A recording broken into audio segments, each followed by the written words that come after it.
This channel is for immature audiences only. It is not for children, only for childish adults. We might play some video games that kids also like, but we say words like fuck and shit with alarming frequency and make crude, inappropriate, and morbid jokes all the damn time. Level 0 NPCs assumes no responsibility if your idiot spawn watches this and gets traumatized. Okay. Everybody wants us to play obscure DOS games. Apparently. Which is good, because I also want to do that. It's a popular choice. Yeah. I mean, I want to do it too, but we have enough trouble recording one show anymore. So. Oh, shit. Yeah, Oh, hey, everybody. We're back, another 2 weeks. Yeah. That's all my fault. It's all my fault. You know what, though? I go to these guys and I'm like, hey, you know what? You guys should do an episode without me. And they won't do it. They won't do it. We know that would only end in tears. Why? Yeah, we haven't done that since Yoda Stories. Yoda Stories, I think, was the only series that I have done without Matt, but also with a co-host. Yeah, you've done some solo. One or two. Back in the old days, the old days. The all or nothing days. Yeah. The make or break. The The make or break days. Oh, fuck. Once upon a time when we thought that, I just realized this was the kind of thing that one would take seriously. Hey, we do. Do we? Do we, though? I mean, I think we've taken it as seriously as it deserves to be taken. As seriously as it is warranted to do so. Taking it more seriously would require us to actually, put real, palpable, tangible effort into, me spending more time editing. Right. Us never starting an episode with a normal caterwaul.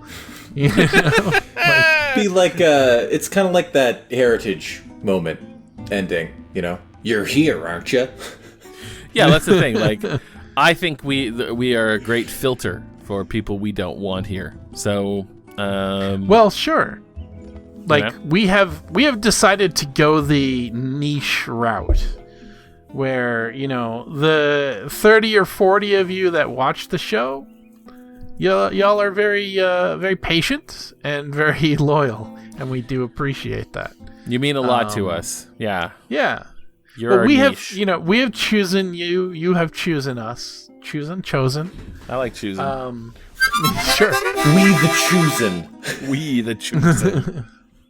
You were the chosen one. Anakin, you were the chosen one.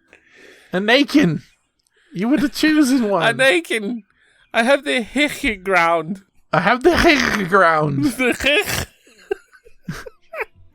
Anyway, we're fucking back. So we're just gonna. Sorry, guys. We're just gonna reenact scenes that we remember from the prequel trilogy and with words mispronounced. That's this episode today. Just a new series called Shitty Star Wars, where we just do the voices. It's the same dialogue, but with shittier voices for all the Star Wars movies. They did that. It's called the sequel trilogy. You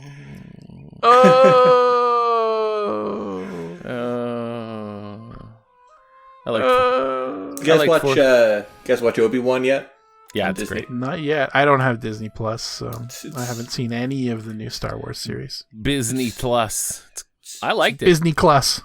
It's pretty solid. I mean, like all prequels, it kind of runs in a furious little circle, telling a story that you sort of already know. But, it's pretty good. It writes some checks and then desperately tries to make it fit within the... fuck this fucker right here. Greetings, my friend. I sense that your adventures in Mordavia have altered you. You seem more mature and wise, but there is sorrow in your soul.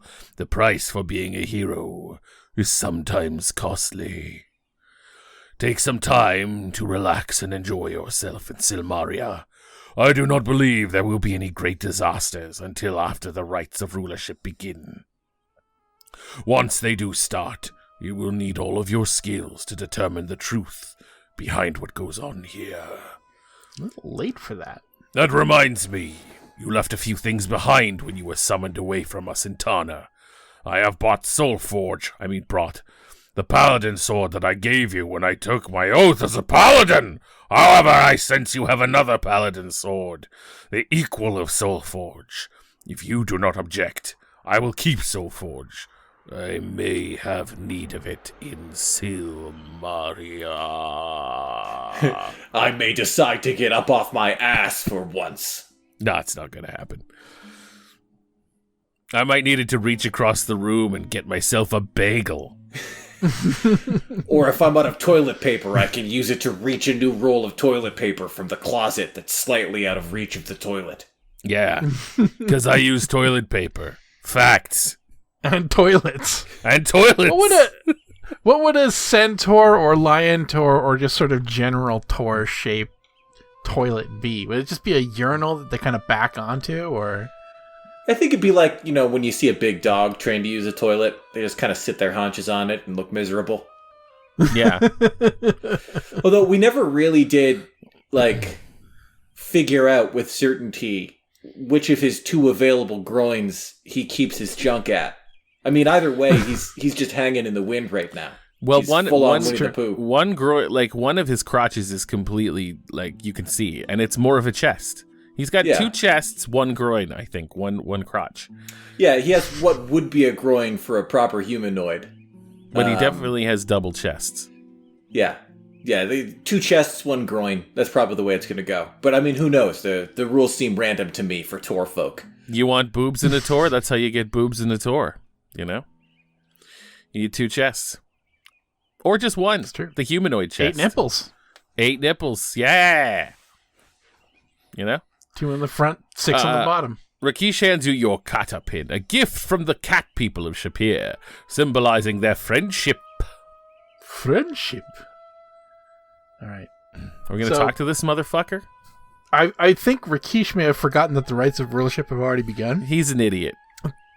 Yes. But that, that advice probably could have come in handy if we, instead of us rushing to start the rites of rulership. But hey, whatever. No, whatever. There wasn't a whole lot for us to do here, so. It's good to know that the kata are people, and we can refer to them as such. Yes, they are people.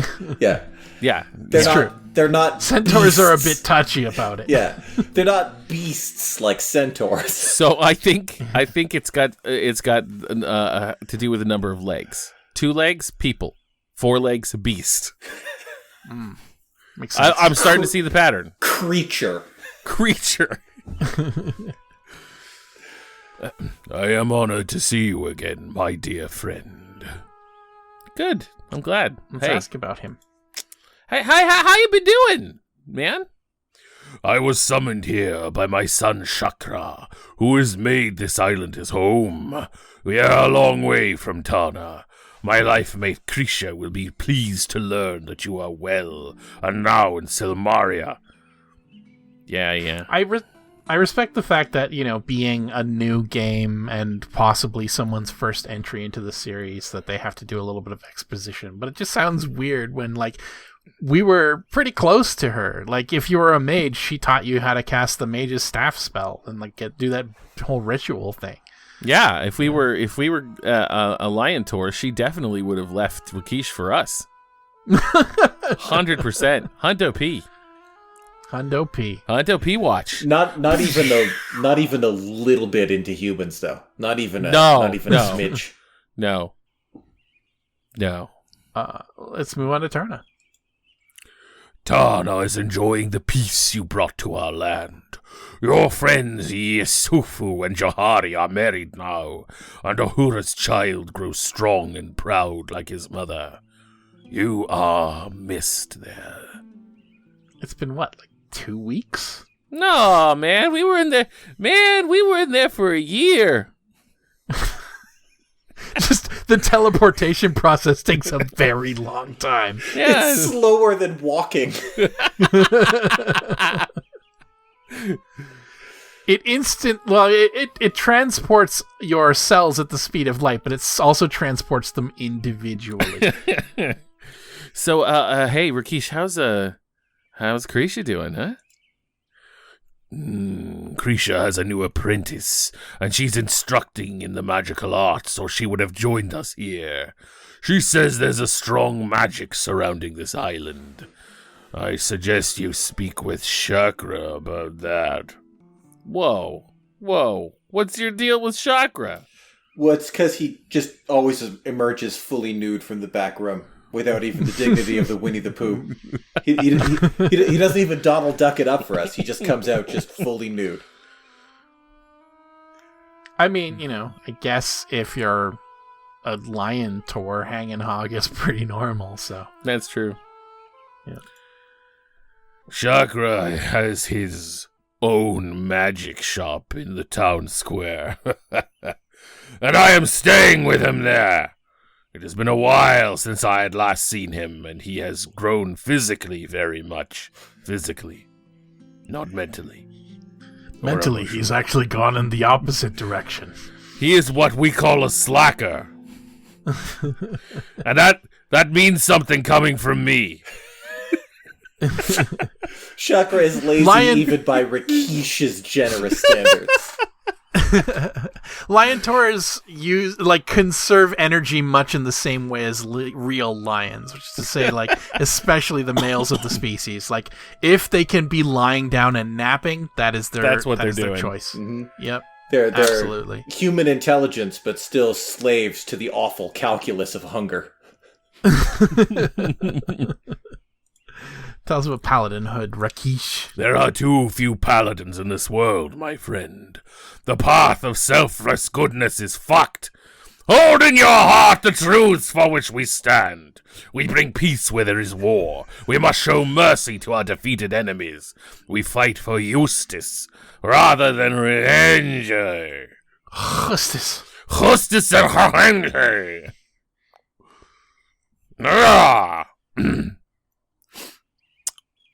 Yep, that's it. I like that you voiced that whole dialogue, that whole last line as raw.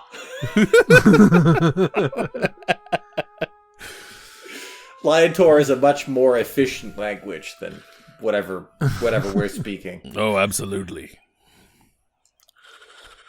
Also, I love the idea of a paladin describing being a paladin as fucked. The path of are you sure you want to be a paladin? The road of the paladin is fucked, man. It's fucked. You're not going to enjoy yourself. It's just because I didn't read fast enough, but it ended up working. You vanquished. Let your sword be guided by wisdom, and your actions guided by your heart. Whoa. This is where all of his passion goes. It isn't through actions. Long-winded speeches. Yeah. He's a motivational speaker. Yeah, tell us about truth, Rakish. I believe that much of the problems in Silmaria are masking a greater evil. Too many things have happened recently. The assassination, the invasion, sea folk declaring war, and some other shit. Silmaria needs a ring of truth to uncover the lies that hide here. He's becoming impassioned. I'm into this. Ring of truth? I'm getting hard, Rakish. Tell you about the truth.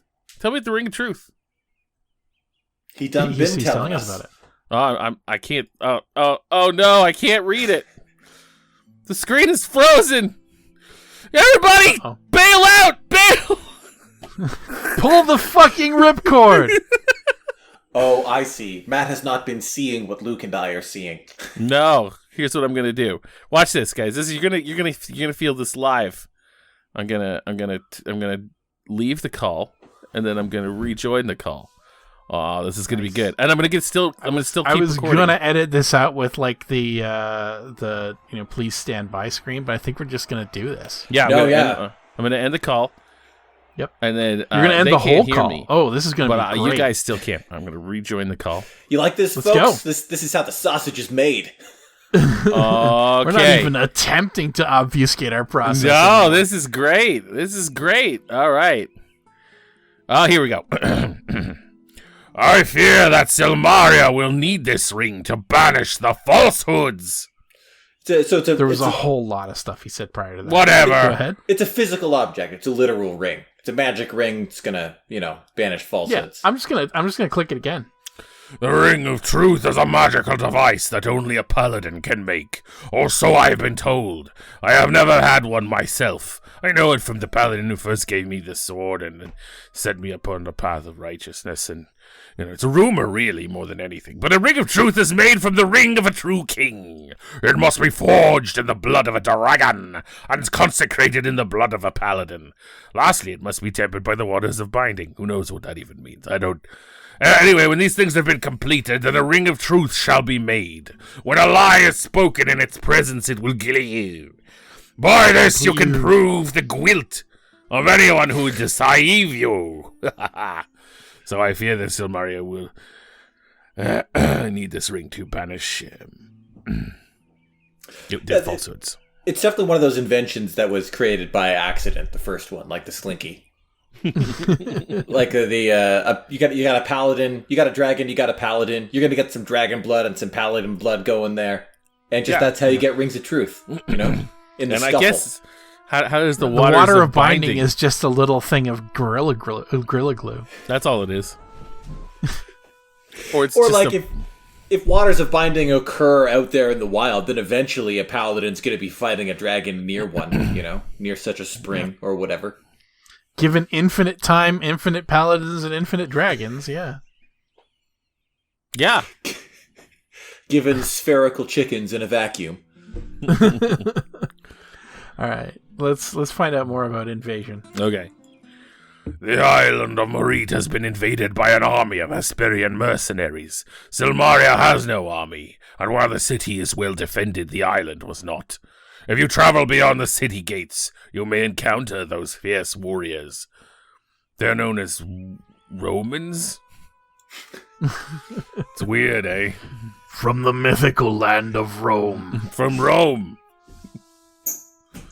The Mordor of this setting. Rome. It kind of is, though. Let's ask about the assassin. They're here from the burning spires of Rome. I arrived not long after King Justinian had been killed by the assassin. Judging by the evidence, the assassin has the skills of a thief, for he scaled several walls and avoided many guards. Chakra says that magic was used also, but he does not believe that the assassin is a spellcaster. The poison the assassin used is deadly. It is death to those who are touched by it, unless an antidote is given within seconds. Even then, the poison cannot be cured, and only the strongest will survive the coma it brings, because it basically makes your throat just explode in blood. It's fucked. Yeah, the antidote to this throat-slitting poison is what, like a tourniquet? Yeah, it's like our apothecaries were baffled by the efficacy of this poison, We couldn't believe it. Pour an antidote in its mouth and just comes out through the hole. Yeah, well, so many poisons, they affect a person's insides, but, this poison, the way it just opened up both jugulars and just out comes all the blood. It's fucked, man. I don't even know. Tell us about war, Ricky. Well, I know a couple things about war. For several months now, the ships of Silmaria have been under attack by the Tritons, the Hulf-men, sea fishmen. Fishing and sea trade has been fucked and the kingdoms have ceased. Marit has been virtually isolated from the outside world. Except for magic. Magic. You do have multiple jugulars, right? Either side of your neck. Am I right about that? I've only ever really heard it referred to as the jugular, but it's possible that, generally speaking, you're only cutting one half or something. I honestly don't know. I'm not too well versed in human anatomy. Are you asking me? These medical diagrams seem to suggest it's a fairly symmetrical operation in there, so maybe it's one vein that runs up both sides. I don't know from veins. Yeah, could well be. Quest about I really circular system is crazy. I don't understand what a jugular is. Circulatory? Yeah. I can't. What's circulatory? Why are you asking me this? My jugular is super long because the base of my spine is also the base of a different neck. It goes down into both of my groins. My torso is basically where my neck should be, so the jugular vein is just running up the entire front of my body. That's why I always go around in rocking the Winnie the Pooh look, only wearing chest armor.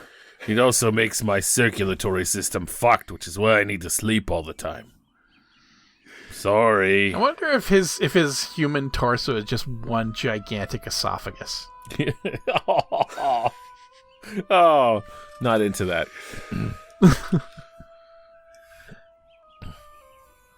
Yeah, tell us about your centaur buddy, Logos. Oh god, if you're eating like a peanut butter sandwich without like a drink, you know how it gets stuck in your esophagus? But it just runs the whole length of his torso and down into his lion body. Oh, gross. Just writhing in peristalsis for like an hour. There's so many ways to choke if you're a Tor. I imagine because you've got 2 lungs, right?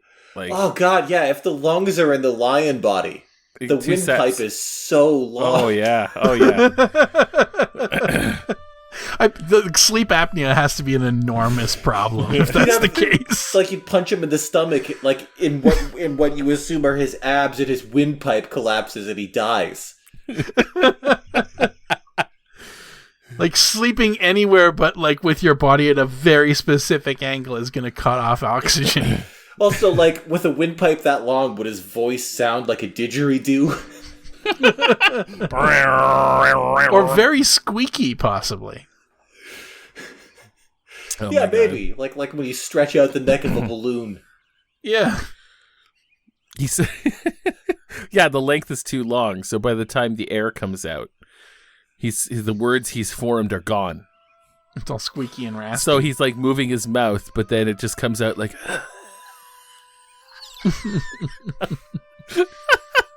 The centaur and I have remained good friends over the years. He is wise counsel and a beast. He has guided the 2 kings of Silmaria. He will soon guide a 3rd when the rites of rulership are over. Well, I mean, like, that's a little presumptive as well, I feel. Really? Definitely don't call him a person, though. He takes that shit seriously. He will beat the fuck out of you. I mean, you and I are friends. I mean, technically you shouldn't call me a person either, but I mean, you know, we're cool. We're cool. I understand that you don't know better. He expects people here to know better. He will fucking strike you. Yeah. He'll fuck you up. Anyway, that's Logos. Open palm. Yep. All right. Tell us about the king. King Justinian was a good ruler for this land, I guess. He ruled for almost 20 years, and Silmaria has flourished, some would say. Not me, but some. Rakesh used to be at least the like next in line for the throne of Tarna, so he probably has some opinions as a former ruler. I don't want to talk. Stepped down. Look, to become a paladin. I'm gonna level with you, Questibert. I'm not happy that Justinian is dead, but I'm not too sad either. You know what I mean? Huh? Yeah. Say no more. And I can only say this here. You know. This is political intrigue right here. Silmaria has no army. Okay? Do you know how fucked that is? That's fucked. Yeah, you just have guys in torso armor and short shorts. I hate it. It's one of the worst things about this fucking place. Well, anyway. Rakesh had to meet Justinian at all of the, the annual king retreats. And he would just get drunk and it would be awkward and, he just wasn't cool. He just wasn't a cool king. Wasn't a bad king, just a deeply uncool one. Hey, Justinian, do you have an army yet? No, we don't fucking need one, man. Fuck that. Who's gonna invade us? Everybody fucking loves Silmaria, man. Yeah! I don't know. I think anyone could. I mean, we might. I'm Just thinking saying. about it.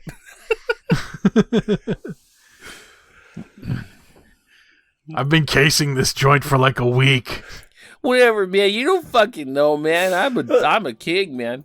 Justinian's all high and mighty about not having an army. But he's like, yeah, none of us want a fucking army, but we live in the real fucking world, you asshole. Anyway, that's enough about him. Yeah, let's ask about the rights of rulership. I mean, he's dead, so, Thank fuck. Gotta move on. Yeah, we gotta move on. The rites of rulership are a series of quests to prove the worth of those who would be king. The quests vary depending on the needs of the kingdom. Logos and I will determine what those rites shall be. Sorry. Fuck, Rakesh, you're ruining my voice. Oh, Rakesh is actually determining the events of the king pageant? Yeah, well, it's technically it's Logos' job, but I'm helping him. He and Logos are just like hanging around in a back room, like just slamming back beers and going, wouldn't it be funny if we made them do this? Also, like, who's gonna fucking stop us? There's no king. Also, we're like two of the only 3 Tors in the city. Well, except for the Minotaur, I guess, so 4. Rakesh and Logos are sort of like, they're creatures. They're of terrible, terrible strength. And they're just sitting in the back room laughing as they're making up these tasks for a bunch of like little humanoids to do. So, Rakesh, quick question. You're one of the ones who sponsored me here, right? Yeah. Isn't that a conflict of interest for you to determine what the rights will be when I'm one of the guys on the... we don't think of it like that. We don't... it's not... Next question. Are you the really final right of surprised to rulership learn that- is be my buddy Questibert. Oh, Questibert wins. Are you really that surprised to learn the kingship is rife with nepotism? Is this a shock to you, boy? You're a literal prince. Yeah, I think you're going to be fine. Wink, wink, nudge, nudge. Could we have become a prince just by staying home? Like A king of Shapier, certainly. Yeah. This is my way of saying this is kind of in the bag, bud. Just keep playing the game. We'll get there. We promise. Yeah, we're not really earning the right to become a king. We're earning the right to be a respected king. There you go. Well, it's true. I mean, nobody else knows that Rakesh and I have been tight for like 4 games now. No, and we're like doing this like in the middle of nowhere, sort of in a back road that nobody uses. Yeah. He doesn't know. Nobody knows. Also, like, we're a solid recommendation. Like, oh yeah. So like the Rakesh has the ear of Logos and all the king's advisors here, and he's like, yeah, no, I know this guy, and he's like. He's no worse than like the second best wizard I know, and he's like the only paladin I've met that isn't me. It's like, look, first right of rulership, tell him he will go murder a town for us. Just do that and watch. I guarantee you he'll be the only one to do it. I guarantee it. Say there is a treasure in this town that we need to get back. Everyone in that town has to die for you to get it. I mean, you can try something else, but I'm not fucking with you, Logos. This guy's gonna clean up. He's a fucking murderer. The streets will run red. He's cold-blooded. I got so much sleep last time he was in town. I didn't have to do shit. Hey, Rakesh, do you want to hear what I did in Mordavia? Oh man, it was crazy. It grieves me to learn of Irana's death, but at least her soul is free. She was a wizard with the soul of a paladin, and she brought kindness and joy to the world.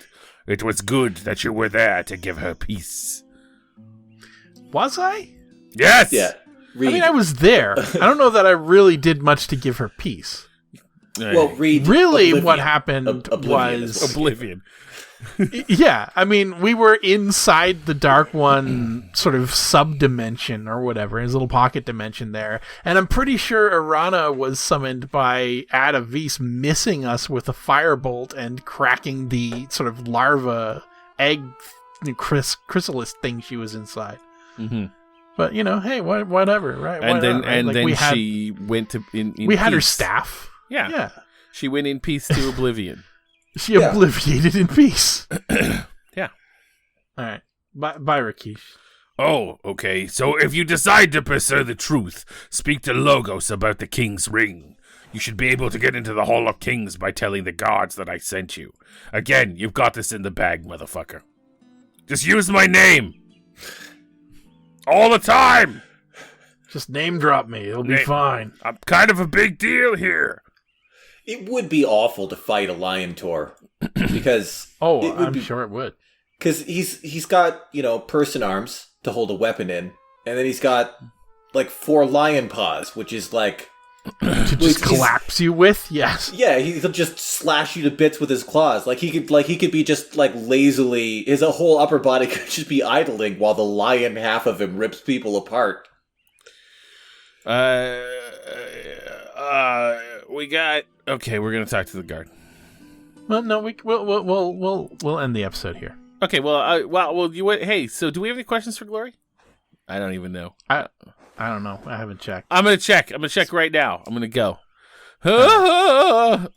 We were really derelicting our duties over the last 3 weeks. Listen, guys. It's not even funny. Usually we'll spend like 2 minutes prior to the show just like opening up YouTube and checking.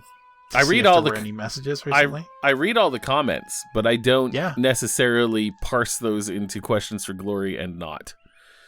Right. All right. The funny thing is that Matt is doing this also the inefficient way. I have the login. I can just check our comments tab in our like dashboard. I mean, I have the login info too. I'm just not going to do that. Oh, you do? I imagine you're not regularly checking the dashboard and shit like that, though. I'm right? literally just going to the comments section. So if your comment gets flagged by YouTube and gets held back, it's just not gonna. I'm not gonna see it. Never gonna see it. Yeah. I'll see it when I attempt to upload the next episode. That's about as often as I go to the dashboard too. Spivey Lou did inform us that it was possible to liberate those other villages. Yeah. Oh yeah, probably. That makes sense. What a shame. We should have done that. Oh well. We could possibly still try. Nah, fuck it. I mean, maybe. Is it too probably late? Burned to the ground by now. Is it too late? I don't think it's too Yeah, late. we probably have to load a save. I don't want to do that. No, I don't want to do that. Question for Chocula with 12 up. Oh, right. We need a question for Glory. Speaking of 12 up. Question for Glory! Question for Glory. Yeah. All right. Question for Chocula. Do you think Frankenberry is actually based on a hybrid of both Dr. Frankenstein and his monster? Or do they exist in a parallel universe in which the monster studied hard and became nervously eloquent? I don't remember. Like... Do you remember what Frankenberry sounded like? Oh, I mean, I don't specifically remember what he sounded like. I have a very clear image in my head of what Frankenberry looked like. Yeah, he had an ass head. Well, as they do. Well, yeah. I don't know if they... And he had, like, the neck bolts and stuff like that. You know, he was infringing on Universal's monster copyright, which apparently they're a little litigious about now these days. So I think... He's got, like, steam valves on his head, not just bolts. Yeah, so his head was supposed to look like a strawberry. I believe. Was it? I believe that was the whole point of giving him an ass head.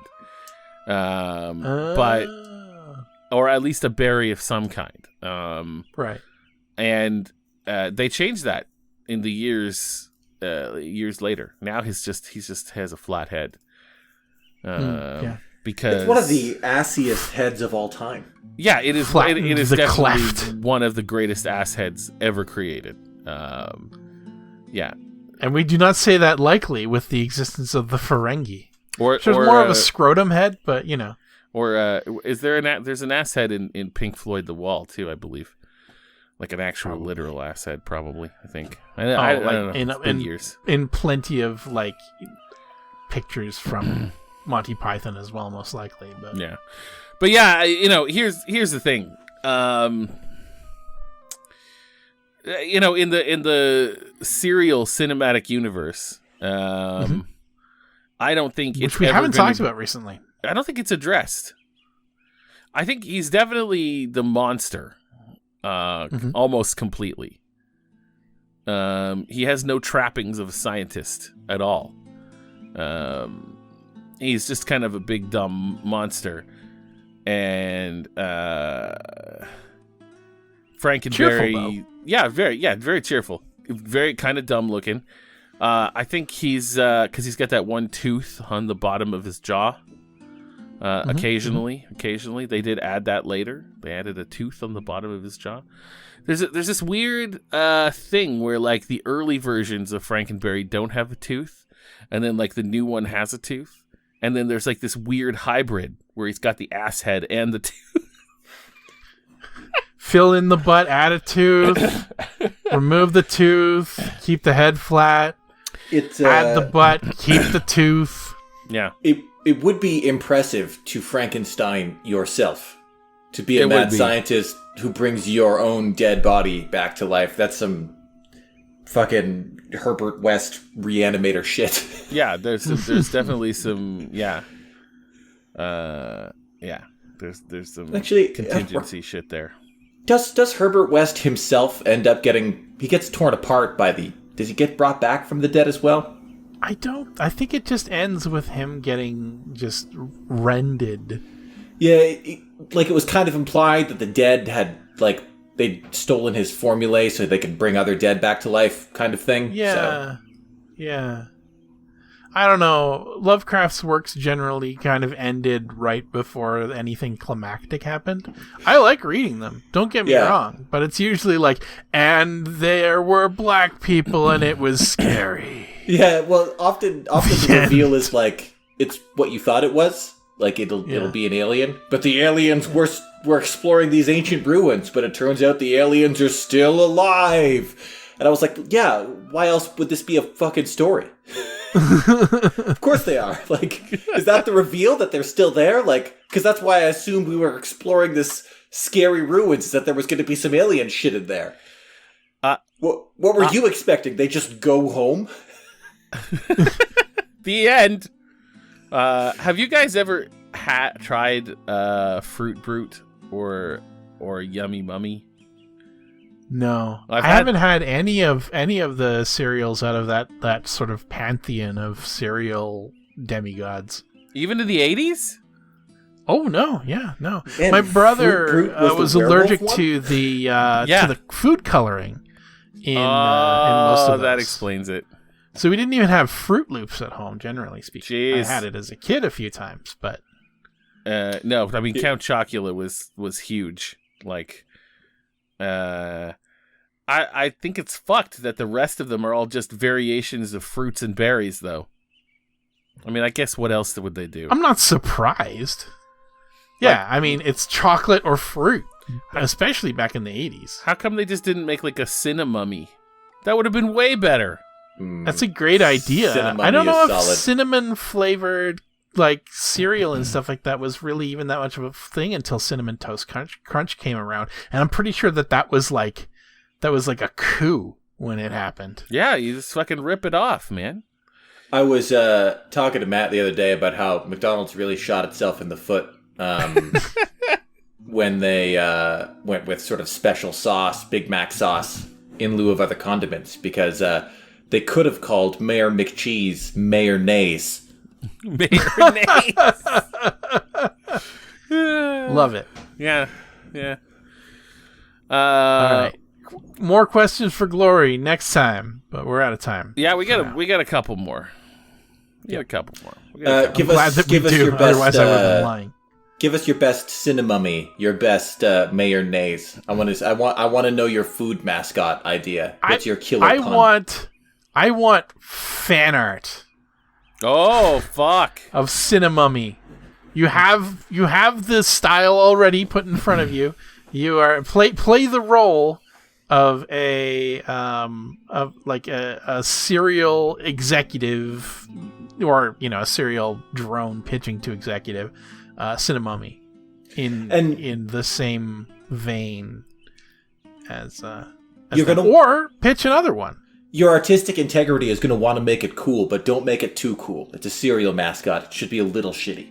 I'm not gonna lie. Cinna-mummy is like kind of the least interesting design of all of the monster serial. It's a mummy. I mean, it writes itself. I think it's a dusty mummy, and the dust is cinnamon. Fruit Brute's actually kind of cool. He's got the fucking rainbow overalls, but he's a werewolf. Hey,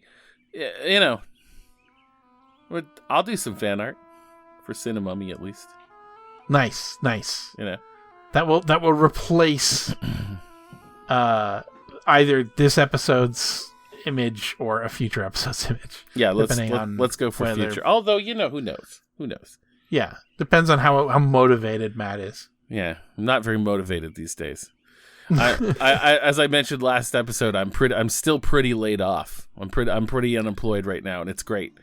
I think the way I would improve Fruit Brute is by putting wolf in its name, but not bothering to make it seamless. Like, if his name was just Fruit Wolf, and that was